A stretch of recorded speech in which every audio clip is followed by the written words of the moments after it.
It's the morning drive here at Mira Business FM. We're live on YouTube on the website, mirabusiness.fm. You can watch us on Twitch, on Dailymotion, on Rumble. You know the socials, really. Instagram. We're on Facebook and LinkedIn as well. The news is on X. WhatsApp.mira.fm to get in touch with the show, or you can email as well if that's your thing, info@mira.fm. And we always appreciate a thumbs up and a subscription.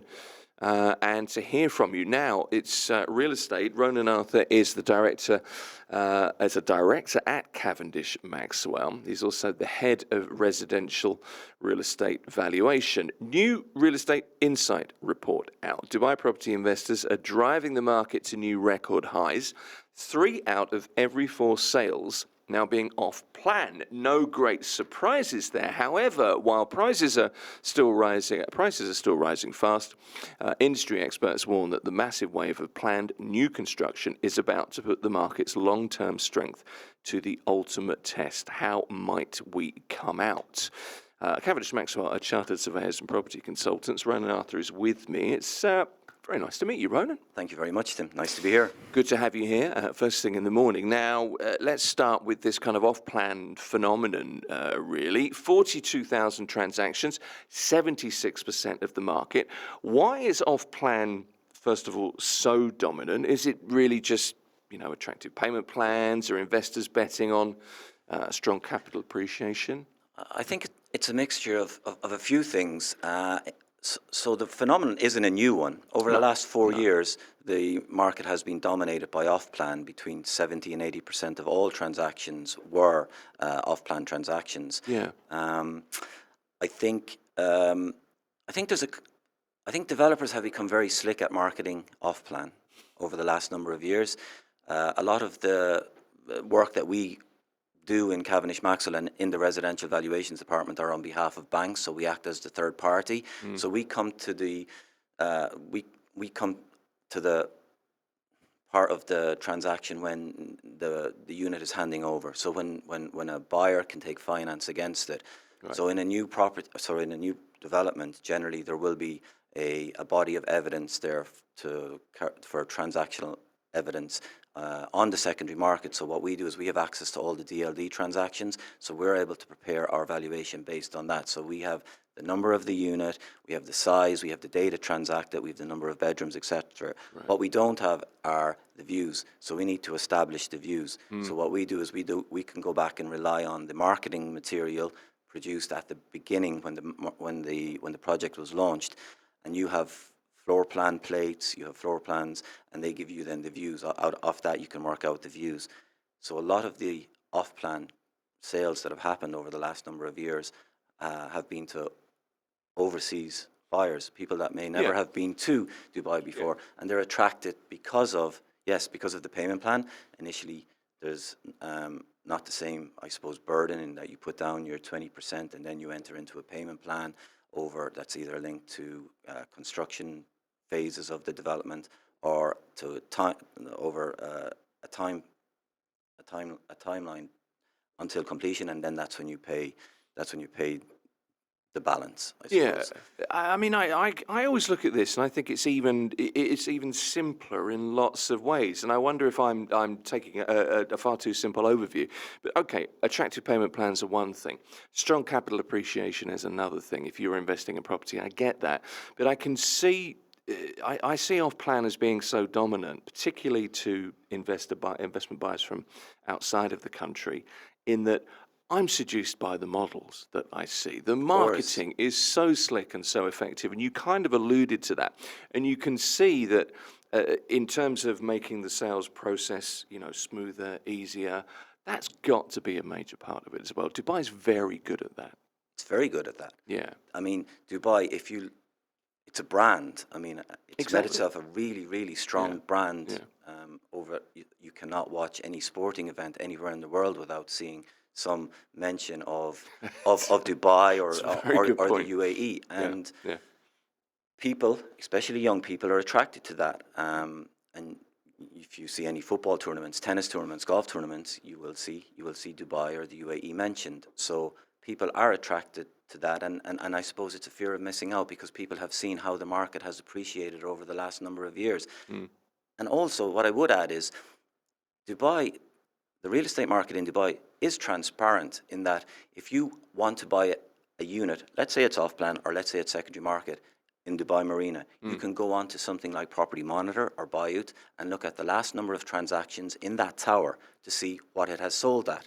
Then you can also go and see what that unit or a unit, a one bed or a two bed in that particular tower, or a tower close to it, what it has rented at, because the Yajaris are all rented with DLD and that information is published. So you can work out yourself without an agent telling you what your yield will be on that particular property. So I think this is another reason why people from overseas are attracted to it. The slick marketing, the rate of return on your investment, which is led by, I suppose, DLD and its transparency across the market. I think you're right. I think that's a very good point. You know, we do have 20 plus years of data to rely on, and 20 plus years of data is of great value, of course. You kind of mentioned ready property there, just briefly. The segment's seen transaction volumes drop a little bit, contrasts quite sharply with the off-plan boom. Is the ready market suffering from a lack of high quality new stuff, new inventory, or are end users finding current ready property prices too high compared to that kind of off-plan flexibility? I think from speaking to agents in the market, I think they are struggling in some communities to get the stock in order to, because if you think about it, there are less and less people leaving Dubai now at the moment. Over the years, you always hear people returning to the UK or returning to Europe, America, Australia, Canada. There are less so now because there's more people moving to Dubai than moving away. I think a lot of the time there were people that moved when their children started to go to school because of the, maybe the expense at the time. But now I think there are that many schools there. They have more options in terms of, fees, how high or how low they are able to pay. So speaking to agents on the ground, people aren't selling because if they sell, they want to move somewhere else. And there's a lot of under construction property or villas and townhouses that people will generally move from a townhouse to a villa or a townhouse from another townhouse or a villa to a bigger villa. Just there's not the stock in the market, new stock in the market where people are, I suppose, trading up. So they're holding on to where they are at the moment. I think you'll see that change over the next number of years as more and more villa and townhouse communities are handed over. But for the time being, yes, the secondary market sales in terms of villas and townhouses is down to the stock not being available in certain communities. Yeah, okay. And I guess it's a frustration for agents. It always interests me, and I don't know how much you can kind of illuminate this, and this is kind of sideways to this interview in lots of ways, but, agent chatter. Yes. The kinds of frustrations or even victories that agents, enjoy, I suppose is the right word. You mentioned talking to agents just there, but what kinds of things do they share? What kinds of stuff? What's the big talking point with agents at the moment? I mean, I used to speak to a lot more agents back in the day, but now I have a few friends that are agents. Right. Some of it is, and people do, because we go and we present to the banks, and we obviously speak about the number of transactions. They're all like, yeah, very interesting. Then you throw in a bit of like this kind of insight where a war story from one of my friends or whatnot. That's a nice way to put it. So now that you've asked me, so a friend of mine was playing football and he damaged his leg and he was out of work for, I think, maybe 3 or 4 months. Right. And there had been a new chap that had come to the company he was in at the time, and he hadn't done a sale yet, which isn't, when you start, it takes a while to establish this. Of course, it's a tough job. Yeah. And he came back, and the chap had met one buyer who was from the same country. So a lead came in, and his director gave it to him because he said, "Look, he's from the same country. See you get on with him." The chap ended up selling him various floors in various buildings, not units, floors. By the time my friend had come back from his damaged ligaments in his ankle, the chap was a millionaire in sterling. the agent.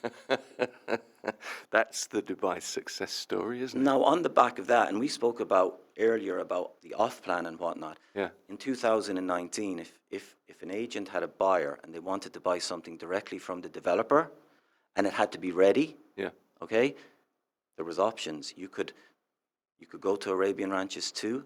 If you wanted a unit that was 4,000 square feet on a 7,000 square foot plot, that was single row, the agent could call up Emar and say, how many options do you have? And they say 10. And goes, okay, can I have 4 open tomorrow? They had to try and create some sort of urgency.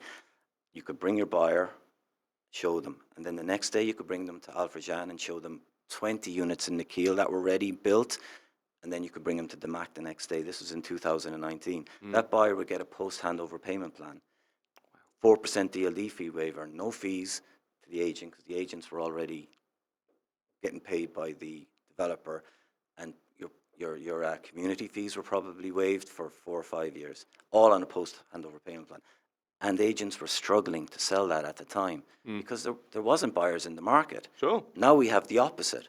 Now what agents tell me, they have instructions from their client from an Emar development, a tower, get me a 2-bed.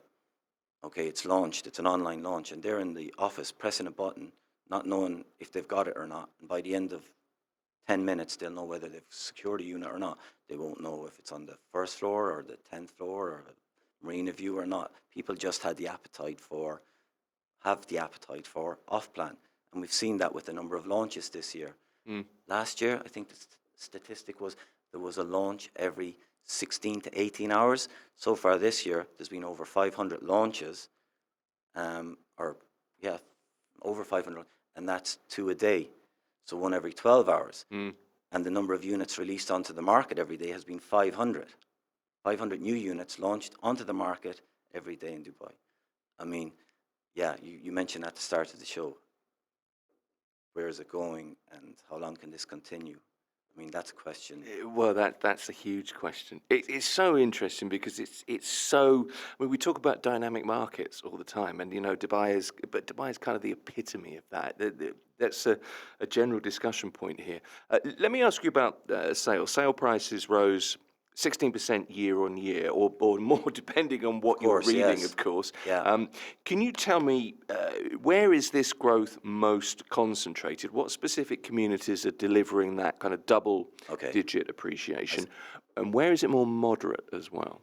So I suppose, like you mentioned, it depends where you read and what, I suppose, benchmark you use. Yeah. The benchmark we've used is the Dynamic Price Index, Yes. which is an index that it's 42 different freehold communities, a basket of 42 different communities spread throughout Dubai. It considers initial sales and secondary market sales, and it's been put together since 2008. And if you see it on the graph, it's quite dramatic. You see 2008, where it's going up, 2009, where you had the correction after the global banking crisis and the oversupply at the time in Dubai, and then it meandered on for a number of years until 2012, 4 years after the correction in 2009, which shows you Dubai is resilient when it comes to real estate, because 4 years after that big correction, prices started to go up again until 2014, and then the heat was taken out of the market. Fees went up, DLD fees were doubled, loan-to-value rates were contracted, so people had less access to funds. And then we had a number of years where it fell. And then after lockdown 2020, this is where we entered this phase of the market. So from then, this rate has increased by 108%. Sorry now to go roundabout way of answering your question, but I think it's important to understand what we're using as a benchmark. Yeah. So in simple terms, all townhouse and villa communities, or the majority of them, have double-digit growth. Some of the apartments, the likes of JVC has gone up, Dubai Marina, Dubai Sport City, all double-digit. Some of the communities where single-digit growth has occurred, Business Bay, downtown, surprisingly enough, and JLT. So they're kind of the main areas that have seen appreciation, but it's still appreciation. Yeah. And we're on track to have another 16% increase, year on year by the end of this year. Yeah. And at the start of every year, commentators are asked, what do you forecast for the year ahead? Everyone says, I forecast, not everyone, but a lot of people, single-digit growth. At some point, they will be right, probably. But it's been 16% the last 2 years anyway. It's not been for a while, has it? No. JVC, Jumeirah Village Circle, and Business Bay both kind of top the off-plan ready sales charts. Well, what makes those two the epicenter of residential demand here in Dubai? I think the main reason is they're both highly and densely developed areas. So a lot of the buildings within these communities, JVC, you have a lot of apartment buildings, everything from G+4 up to G+40. You have some townhouses and a few villa communities. And you have land banks there that have been built on over the last number of years. And there's still, if you drive through JVC, there are still some vacant land plots that will be developed. And the same can apply, you can say, apply the same rationale to Business Bay, in that it's all apartments. There have been a lot of developments going on there over the last number of years.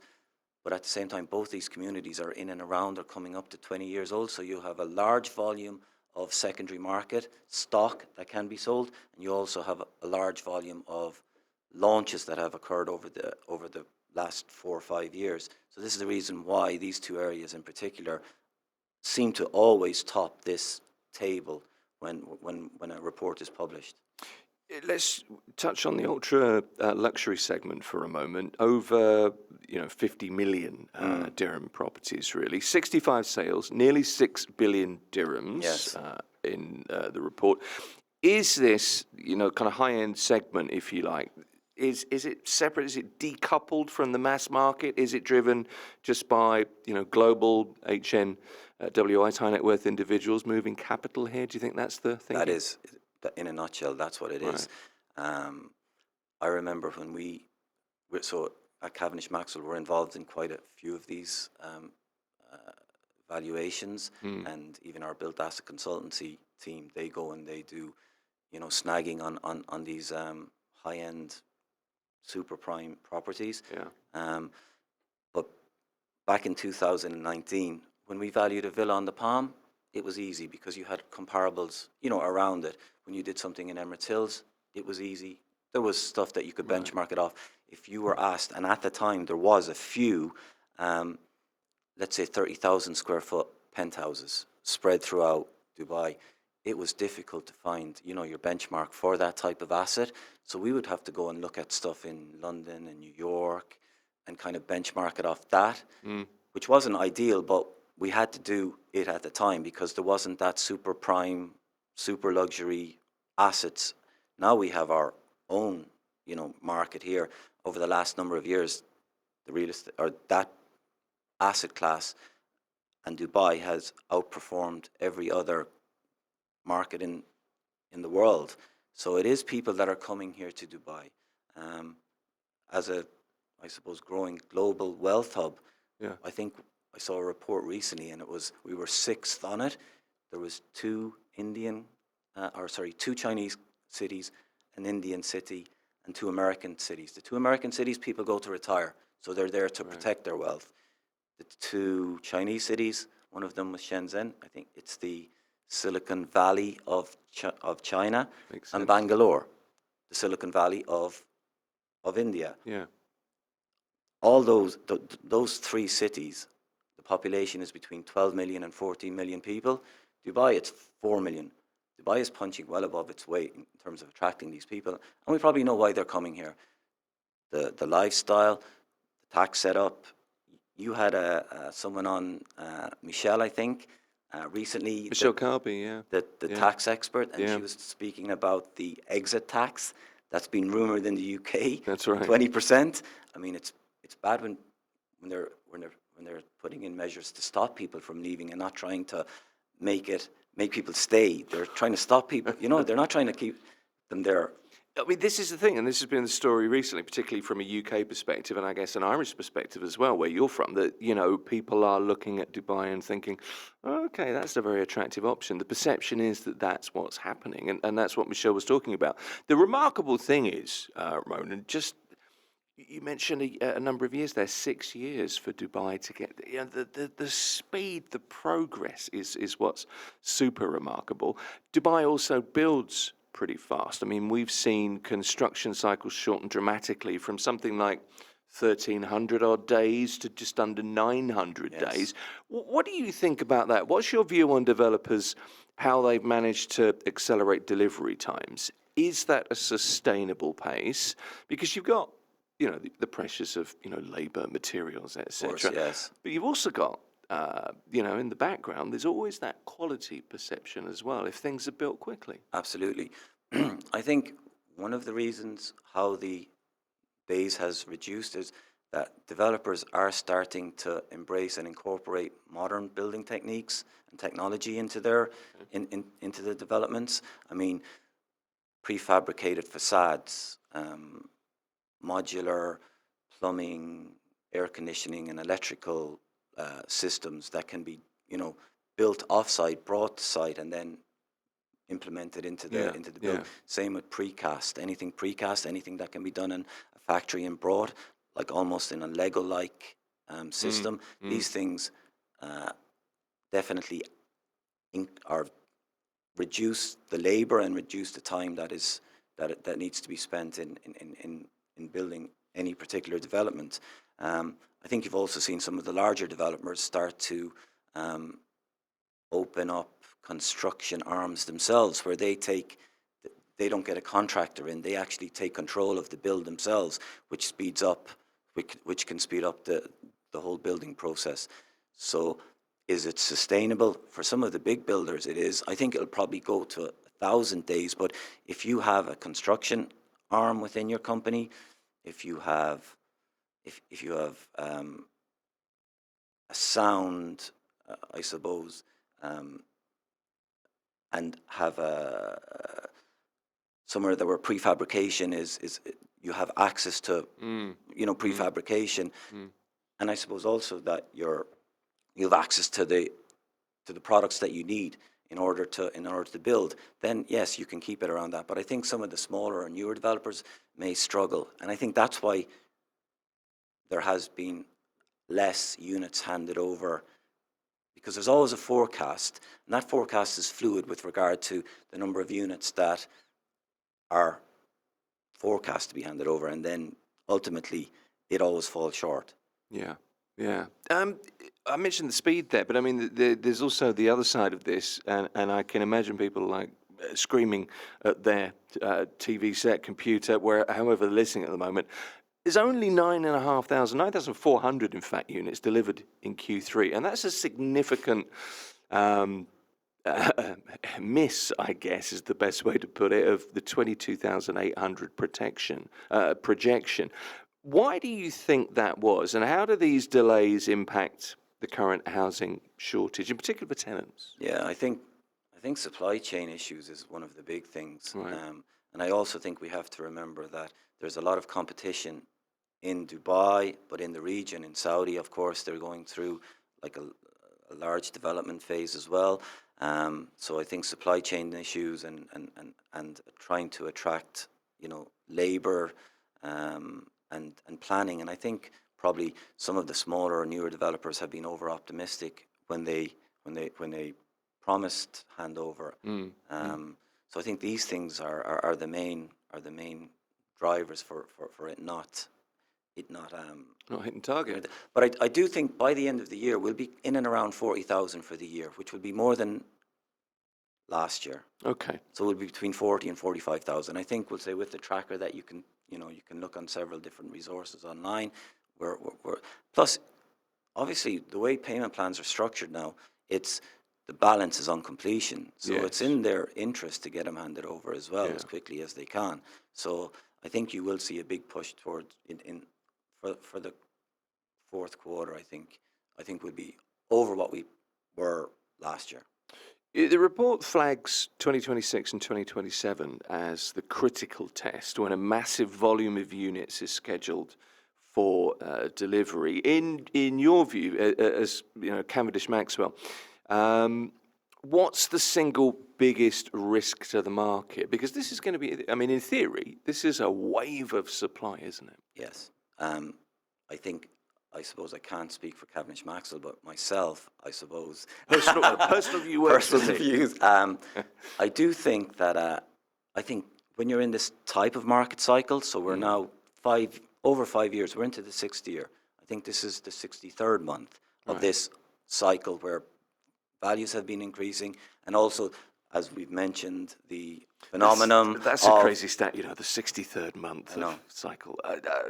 It's mind-boggling. And that dynamic price index, that value has increased by 1.77% each month on average since the start. That's like credit card rates, Ronan. It's crazy, right? It's crazy. And 80% of it is off plan. Yeah. So I think, yeah, you're right. I think the stock that will be handed over. But me personally, I think in the next 2 years, 360,000 units to be handed over. I think it's more 2029, 2030. Right. I mean, I don't think that amount of stock will come. I don't think it's physically possible to hand over that number of units. I think it will push on for like 3 years at least, maybe 4 years. So I do think that it'll be interesting to see what happens, how they are absorbed into the market when it comes to, I suppose, who occupies them, because our population is 4 million at the moment, in and around 4 million, with it projected to rise to 5 million over the next 4 to 5 years. So I think the mantra of Dubai was always build it and they will come. Well, here we are, but there's another wave of people coming from overseas to settle here. So I think the stock that's being built at the moment is it's certainly for the future and for the population increase that is forecast. And I think once they set their mind to something here, they generally hit their target. Yeah, that tends to be the situation. Rental growth has slowed. It's about 11% year on year, hovering around there. Is that moderation a direct result of the increasing number of units kind of gradually coming online, or is the regulatory influence of the smart rental index now kind of capping the pace of growth? I think it's both. I think any regulation or more regulation that comes to the market is beneficial to the tenant.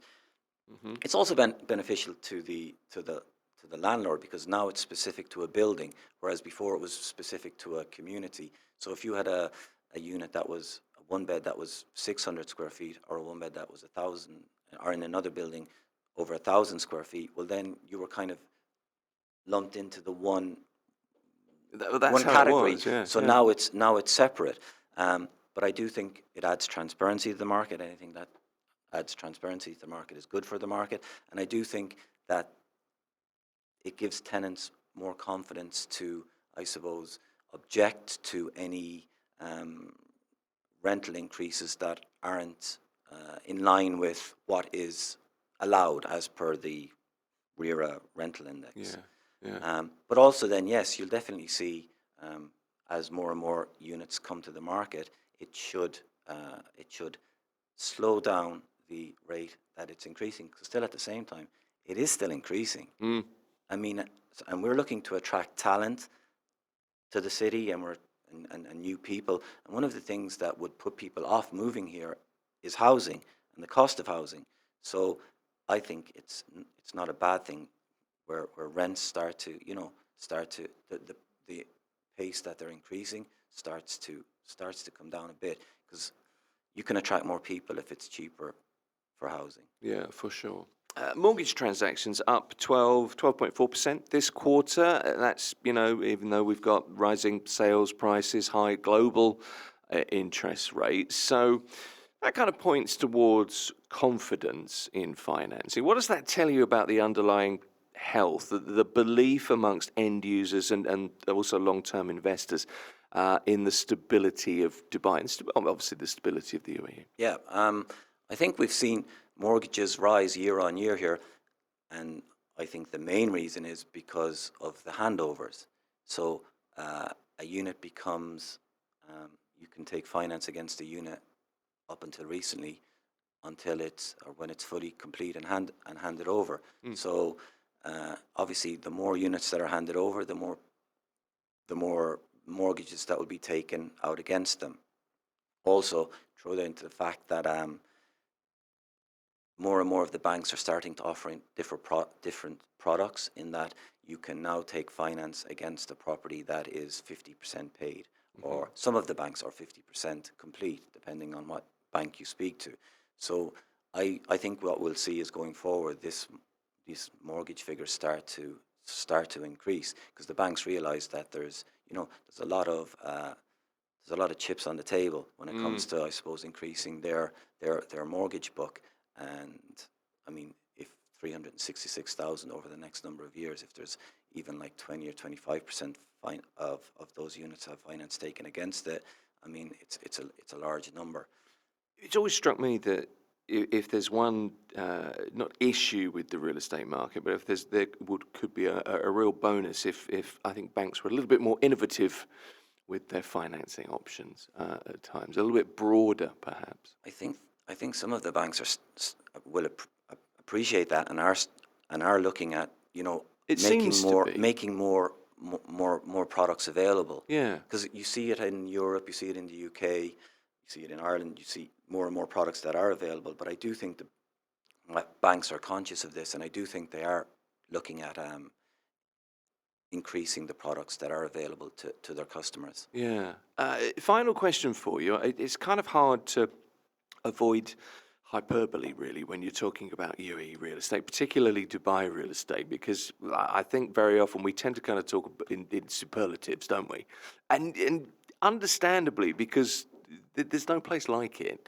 But can I ask you to try and kind of sum up how you view the market right now? It's kind of that $1 million, almost impossible to answer question. So I apologize in advance. problem. But you're in that position where you're considering lots of things, juggling lots of balls. Loads of plates hovering, all of those analogies. How do you see it? I think what we mentioned a few minutes ago was rents are high. They are high. They are, yeah. So people that are here for a certain length of time, even now we have seen people that are here a year or 2 years have bought property. So when you buy a property, you put down roots. So I think more and more people are making Dubai their long-term home. So I see going forward, I'm very confident and bullish on Dubai going forward. Of course, you have to say, wow, that's a lot of units that will be handed over the coming years, but so are the number of people that will come to make Dubai their home. Look, Dubai is a relatively new city. It's probably one of the fastest growing cities in the world. I mean, when we look back at one time, we spoke about the States off air prior to this. At one time, New York was at a similar stage. But this is obviously modern times now. The world's a lot smaller. I mean, we're literally at the center of the globe. I mean, people can go anywhere in the globe within a few hours. So I do see at some stage in the future, with the number of apartments, because what we didn't mention was over this piece was that 90% of the units sold over the last number of years have been apartments. It's a good point to make, yeah. So I think, and all markets are cyclical. We spoke about how the market has. So something we can look back on and maybe agree on is that markets are cyclical. They go up and they go down. There's corrections, there's peaks, there's troughs. At some stage in the future, there'll be some sort of softening. There will be. I think that's a fact. And I think we'll see it maybe first in the apartment sector. Yeah. There's a lot of apartments coming. I think you can have two-tiered. You can have a development or a community where prices are going up, and you can have a development where prices are maybe softening. And that's a mature market. So I think this is where we're headed. We're headed to a time in Dubai where the real estate market is mature. genuinely not hoping that it's rising 16% per year. So, yeah, I think Dubai is in a sound place. I mean, I think with everything going on around the world, I think we're very lucky to be here, and I think people that are looking at Dubai to move to, I think they also see that. It's overwhelmingly a rosy picture. It's a positive situation, that's for sure. Ronan Arthur is director, also head of residential valuation at Cavendish. Maxwell, they are chartered surveyors and property consultants. He's based here in Dubai. And it's been really good talking to you. Thank you. Thank you, Tim. Do appreciate it. This is Mira Business FM.